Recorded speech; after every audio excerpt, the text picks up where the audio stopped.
My sister-in-law snooped and stole our baby's name, then announced it right after she gave birth, but her face immediately dropped when she realized that we tricked her. So I have been married to my husband Kevin for 5 years. We have a 3-year-old daughter, and I'm currently pregnant with twins. My brother-in-law Terrence has been married to his wife Jess for 7 years. Jess and I are total opposites. Jess and an extrovert. She's kind of loud, boisterous, and some would even say abrasive. I'm an introvert.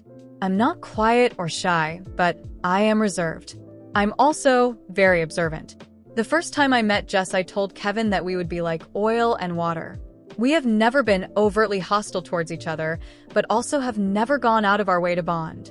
Jess and I have been in a one-sided beef since the day Kevin and I started dating. I give her zero thought if I don't have to, and yet I live rent-free in her mind based on snide comments she's made over the years. The reason why is jealousy. Kevin and I dated for only a year before we got engaged. We then were married.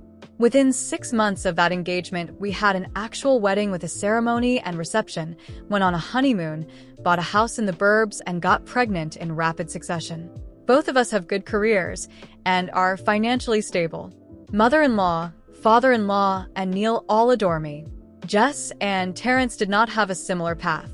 They had been on and off since they were 19-20 with Terrence, never really wanting to commit. During one of their breaks, Terrence got a FWB pregnant and now has an 11-year son. This has always been a sore subject with Jess due to her fertility struggles. Fibroids. When they finally got back together, she pressed him for marriage until he relented and gave her a shut-up ring. They went to the courthouse on a random Tuesday, then had dinner at Red Lobster afterwards, and went back to work the next day. Not trying to be shady, just relaying the facts. They now live in a 2-BR apartment in a call city while working hourly jobs. They aren't minimum wage or anything, but constantly need OT to make ends meet. This has led her to resent me over the years. She thinks everything has come easily to me and has let that fester. There was a time a few years ago at a gathering where she got drunk and got into an argument with Terrence. I think her attitude that night stemmed from seeing me with my infant daughter to hurt him. She blurted out that she married the wrong brother. Everyone was shocked. I wasn't. She just said the quiet part out loud and revealed what I already knew. So I poked her a little and said, "Really? Which one?" That's kinda gross, since both were minors when you met them. Context: Kevin and Terrence also have a younger brother, Tim. Boy, did she fly off the handle after that lull. To this day, she claims to have no memory of that night. Anyway, now I know there is a new reason why she resents me. Unfortunately, Terrence and Jess had fertility issues for several years before finally having their son a couple of weeks ago. Prior to this, Jess was very odd towards us when I was pregnant with our daughter. The best way to describe it is hot and cold. One minute she pretended like she didn't care while we were talking about it at family gatherings, the next she was volunteering to throw the baby shower. I gave a firm no to that. We both assumed the behavior was because of their fertility issues and didn't think too much of it. But the strangest thing she did was almost demand to know what we were naming our daughter before we announced it. She asked us constantly after our gender reveal and got visibly annoyed when we just laughed her off and said it was a secret. We couldn't understand why the hell she cared so much, as she was not expecting at this time. Regardless, we didn't share the name with anyone. When our daughter was born and her name was finally announced, Jess was kind of obsessed with it. I don't know how to explain it. She just kept going on and on about how beautiful and unique it was. To this day, she comments about how different it is. The name we chose is a pretty common Welsh name, which wouldn't be all that different except for the fact that we are African American. LOL. I've always gravitated towards names from different regions and found and fell in love with the name years ago and never shared it with anyone before. Kevin fast forward to both of us being pregnant at the same time.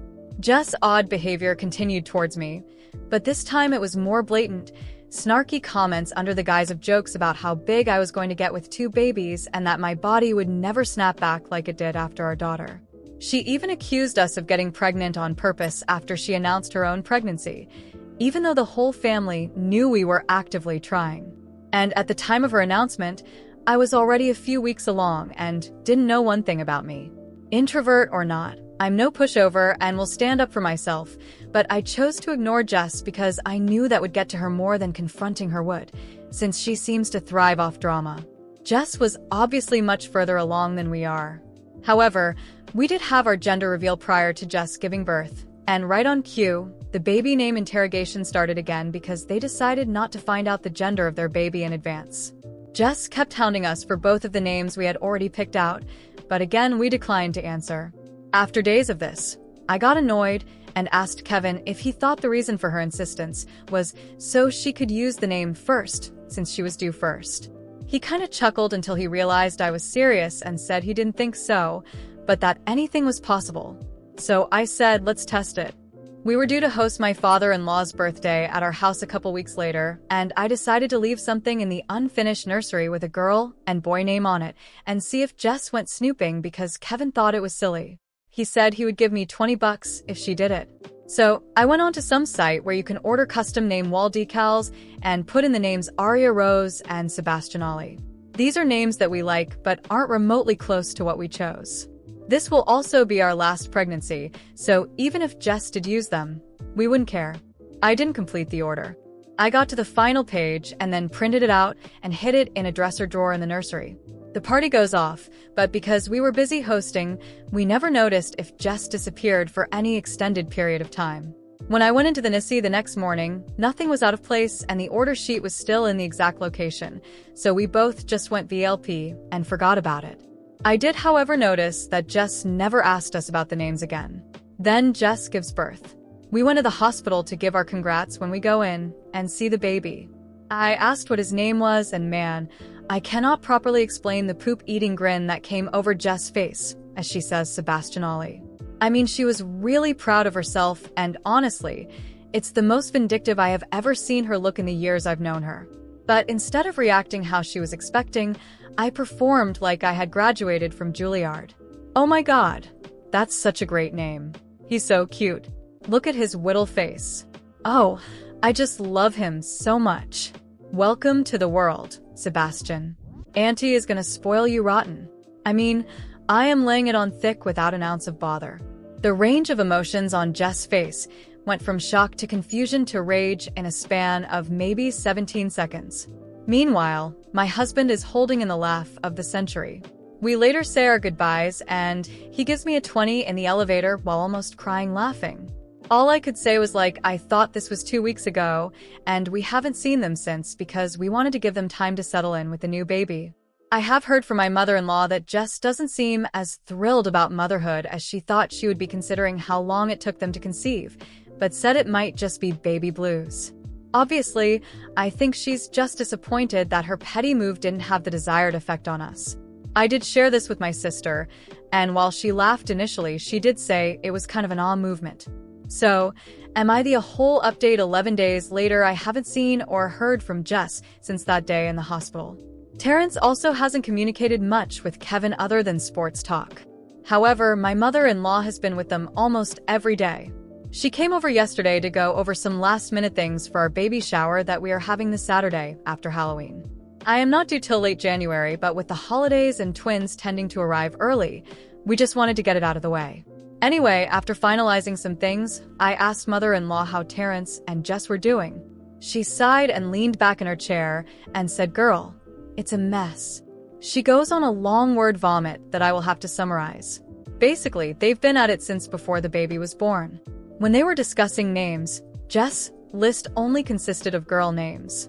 When Terrence asked what if it's a boy, Jess was adamant that it wouldn't be, but if it was, they would just use Terrence Jr. This caused an argument because Terrence's 11-year was not named after him, and it would be petty to name the second son a junior.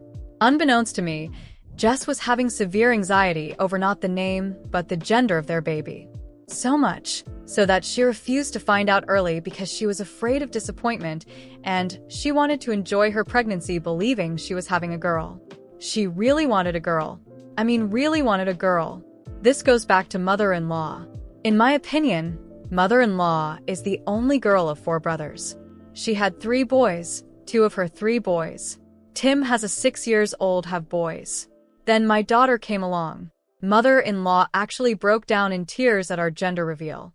Since the day she was born, mother-in-law has become a little obsessed with her. LOL.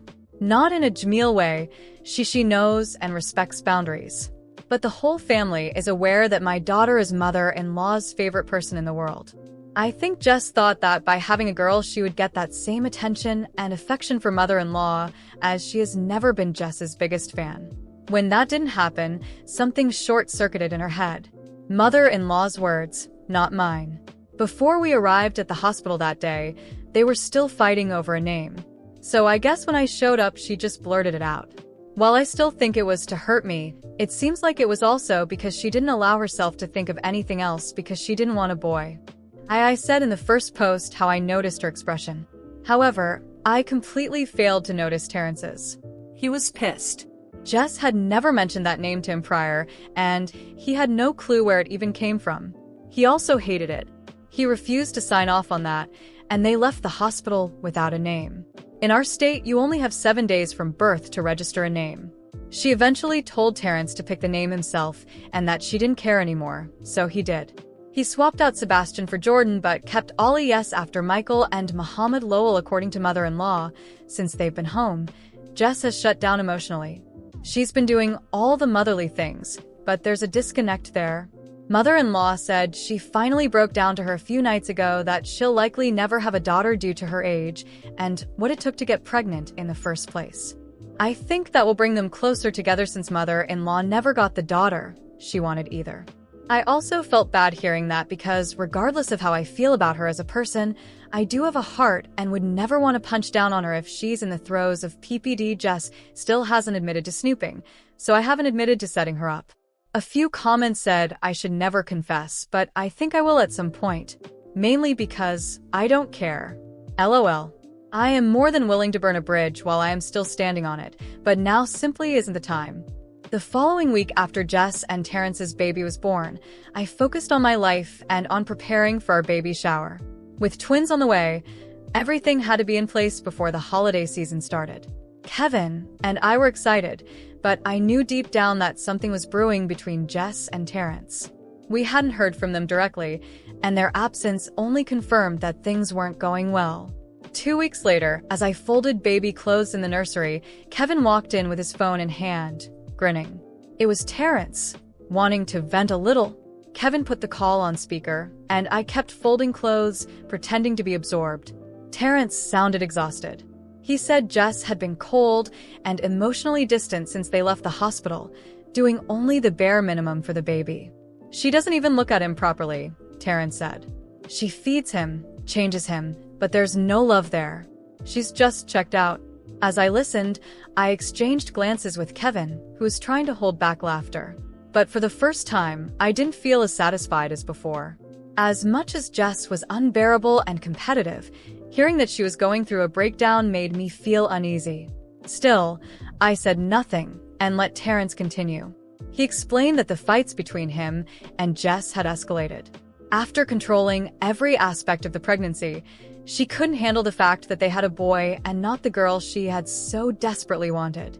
She spent months convincing herself it was a girl, he said, and when it wasn't, something snapped. He admitted he had tried suggesting therapy, but Jess refused, insisting that she was just tired and things would get better with time. Terrence seemed lost, and for the first time, I felt a little sorry for him. Jess's childish rivalry with me had morphed into an internal battle she couldn't win. Then, Terrence said something that caught me off guard.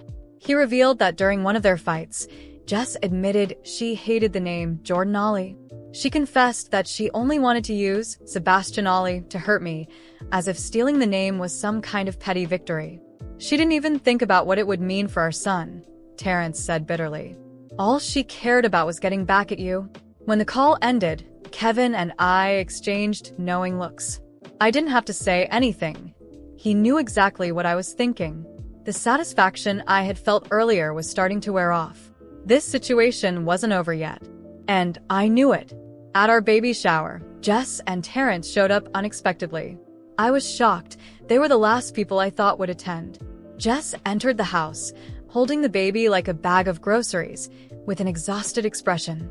The room fell silent for a moment before everyone resumed their conversations, pretending nothing was wrong. But the tension was palpable. Throughout the party, I kept my distance, watching Jess. There was something unsettling about the way she moved, as if she was detached from everything around her. Kevin chatted with Terrence about sports, pretending nothing was amiss, while my mother-in-law pulled me aside, worried. "She's like this all the time," she whispered. "I don't know how much more she can take." I wanted to feel empathy, I really did. But a part of me, a vindictive, prideful part, couldn't forget all the times Jess had tried to tear me down. A voice inside me whispered, "She's just reaping what she sowed." So I decided to be kind. Overly kind. I grabbed a tray of appetizers and approached Jess. "Do you want something? You must be tired with the baby and everything." She gave me a cold, tired look. "No, thanks," she muttered. But I wasn't about to let her off that easily. "You know," I said, smiling sweetly, "Jordan is a beautiful name. Terrence made such a great choice. It suits him perfectly." Jess's eyes narrowed, and I saw the flicker of rage spark in them. She knew I was playing the same game she had. Only now she was the one losing, and I was winning. A week later, my mother-in-law called with unexpected news. Jess had left. She packed her things and moved in with her parents, leaving Terrence alone with the baby. My mother-in-law was frantic, trying to make sense of what happened, but I knew exactly what had occurred. Jess finally realized she had lost. Her life had revolved around competing with me, and when her most spiteful plan failed, she completely broke down. Terrence called Kevin a few nights later, desperate for advice. He was overwhelmed, trying to care for the baby on his own, and worried about Jess's mental state. Kevin shook his head as he listened, and when the call ended, he said, "I don't think she was ever ready to be a mother." For a moment, I felt a pang of guilt, but it quickly faded. Jess had dug her own grave. She spent years trying to bring me down, and in the end, her own bitterness consumed her. I did nothing but defend myself. Saving her from herself would have been impossible. And then, as if the universe wanted to put the final nail in the coffin, I received a text from Jess. Just one sentence. "You won." I deleted the message without replying. There was no need. I already knew. The morning after the baby shower, I woke up feeling different. Something inside me told me it was time to close this chapter for good. I was tired of Jess dragging me into her petty games, of watching her envy poison every special moment in my life. She had lost, and I knew the war was practically over. But some stories need a clear ending, and I was going to make sure she understood, once and for all, that messing with me was no longer an option. Kevin noticed the look on my face over breakfast. "What are you planning to do?" he asked, familiar with that expression.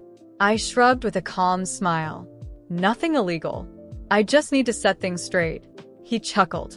"As long as you don't end up in jail, do whatever you need to." With that, I made a simple but effective decision. I was going to confront Jess in person. No texts, no calls. It was time to look her in the eye and close this chapter the way only I could. I dressed casually but stylishly, knowing that appearance is one of the most powerful weapons, especially when dealing with someone like Jess. Then, I drove to her parents' house unannounced. When she opened the door and saw me standing there, her face flickered with a series of emotions: surprise, discomfort, and, finally, her familiar disdain. "What are you doing here?" she asked, her voice exhausted. I could hear the baby crying in the background, and the house was a mess. "Perfect. I came to talk," I said, my tone calm but firm. "We can do it here, or we can go somewhere private. Your call." She hesitated for a moment, but eventually opened the door wider, letting me in. I shut the door behind me with a soft click and got straight to the point. "Listen, Jess," I began, crossing my arms. "You tried. I get it. It was a decent attempt. But it's over." She glared at me, but I didn't give her the chance to respond. "You've spent years competing with me, trying to tear me down, stealing moments that were never yours to take. And in the end, all you've done is ruin yourself. Now you're here, with a baby you can't even connect with and a life you don't even want. And guess what? I don't feel sorry for you. I could see the rage boiling just beneath the surface, but she was still trying to maintain her composure. "Do you think this is fun for you?" she hissed. "Coming here to rub it in my face that you have everything I ever wanted." I smiled. Not cruelly, but coldly. "This isn't about what I have, Jess. It's about what you lost. And it wasn't material things. It was control. You lost control of your own life because of a childish obsession with me.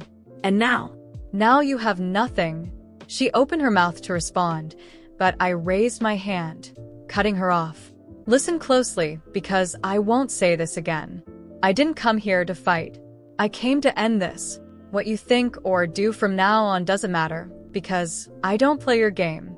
I never did. You played it alone, and you lost alone." For a moment, she was completely silent. Then something unexpected happened. She broke. The tears she'd been holding back for weeks finally spilled over, and she sank onto the couch as if all the strength had drained out of her. "I just wanted things to be different," she whispered, more to herself than to me. "I know," I said, softening my tone slightly, though I kept my firmness.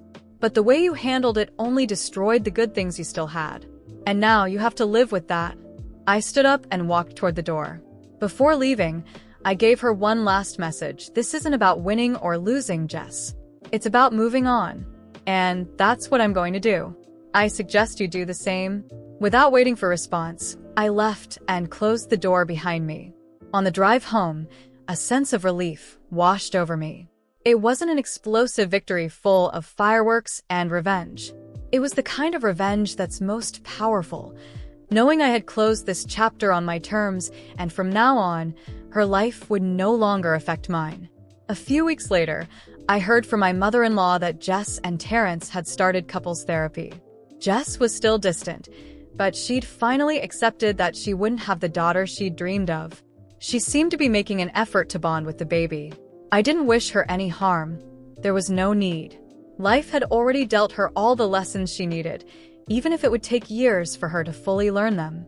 Meanwhile, Kevin and I moved on with our lives. Our baby shower was a success, and the birth of our twins brought a joy beyond words. For the first time in a long time, I felt at peace. Jess was just a closed chapter, a reminder that the best revenge is living well and never looking back. And as for me, I was ready to write the next chapter of my life. This time, with no one trying to steal the pages.